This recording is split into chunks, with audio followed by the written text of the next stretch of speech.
sem dogmas, sem rótulos. Apenas a verdade da Escritura, comparada com o que o homem criou. Tá na Bíblia?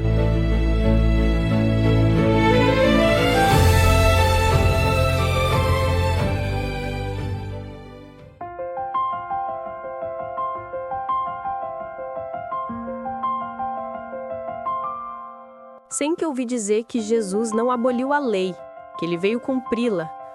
Mas se ele cumpriu, quer dizer que ela ainda vale ou acabou ali?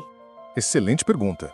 Mas antes de entendermos o fim da lei, precisamos entender por que Deus a deu em primeiro lugar. Então, a intenção de Deus lá no Monte Sinai já era dar a lei ao povo?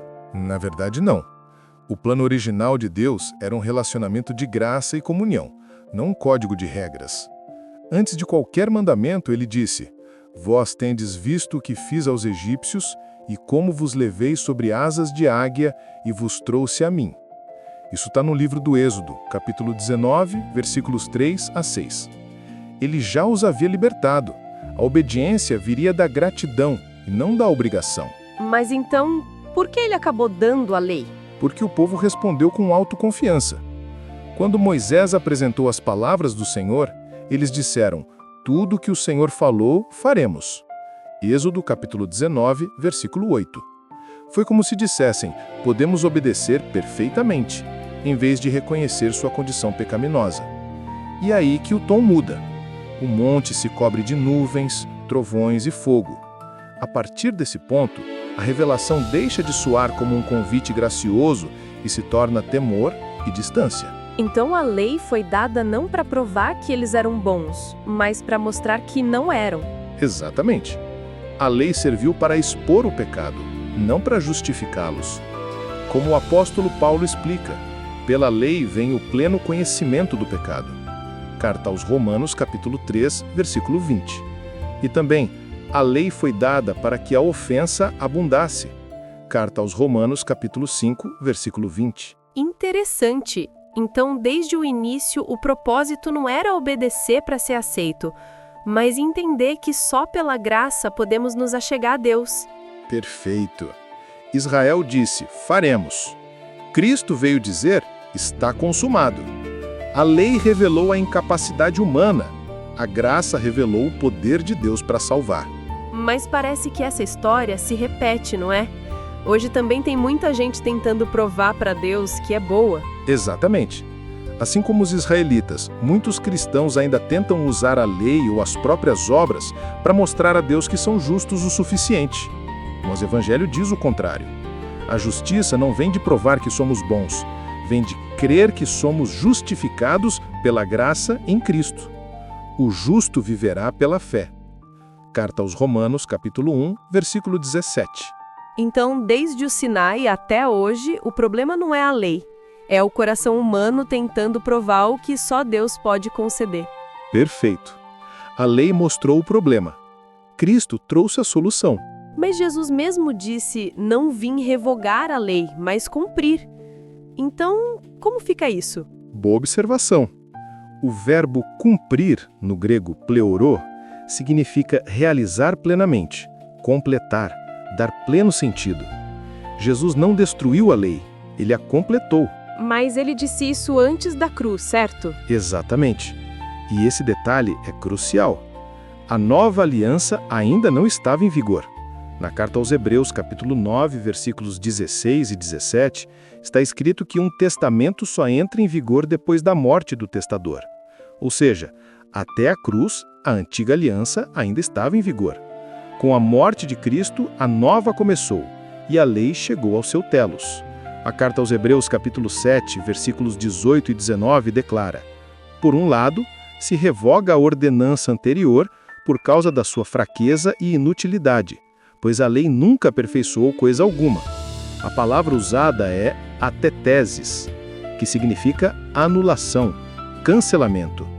Então, o próprio texto afirma que a lei foi revogada, porque ela não podia aperfeiçoar o homem. E o que entrou no lugar dela? O versículo continua.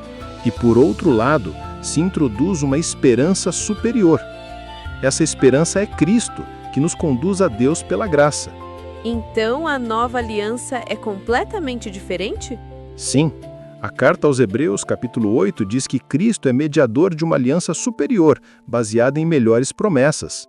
Deus prometeu escrever suas leis no coração, e não em tábuas de pedra. E quando Deus chamou essa aliança de nova, o que aconteceu com a antiga? O texto responde: ao dizer nova, tornou a primeira antiquada, prestes a desaparecer. A nova aliança entrou em vigor com a morte do testador, Jesus. Mas na carta aos Romanos, Paulo fala de várias leis. Ele diz que fomos libertos da lei, mas também fala da lei do pecado, da lei da mente. Isso não é confuso? Boa pergunta. E é aí que muitos se confundem. Nesse capítulo, Paulo usa a lei em vários sentidos diferentes. Veja só. Primeiro, ele fala da lei mosaica, o sistema antigo, da qual morremos para pertencer a Cristo. Depois, da lei de Deus, santa e justa, mas sem poder para transformar. Em seguida, da lei do pecado, um princípio interno que puxa o homem para baixo. E da lei da mente, o desejo de fazer o bem, impotente sem o espírito. Então ele está mostrando a luta entre o querer e o fazer. Exatamente. A lei externa mostra o certo, mas o pecado interno mostra que o homem não consegue cumpri-la. Por isso Paulo exclama: miserável homem que eu sou, quem me livrará do corpo desta morte? E logo responde: graças a Deus por Jesus Cristo, nosso Senhor. E no início do capítulo 8, ele explica: a lei do Espírito da vida em Cristo Jesus te libertou da lei do pecado e da morte. Mas essa lei do pecado é o que exatamente? Aqui, lei significa um princípio constante de ação, como uma lei da natureza. É como a lei da gravidade. Tudo que solta, cai. Assim também o pecado. Ele puxa o homem naturalmente para baixo, longe de Deus. Mas em Cristo entra em ação outra lei, a lei do Espírito da vida. A gravidade ainda existe, mas o avião voa porque é uma força superior sustentando-o. Do mesmo modo, o pecado ainda existe, mas o Espírito nos mantém livres do seu domínio. Então a lei antiga mostrava o caminho, mas a lei do Espírito nos dá força para andar nele. Perfeito. A lei mosaica mostrava o padrão.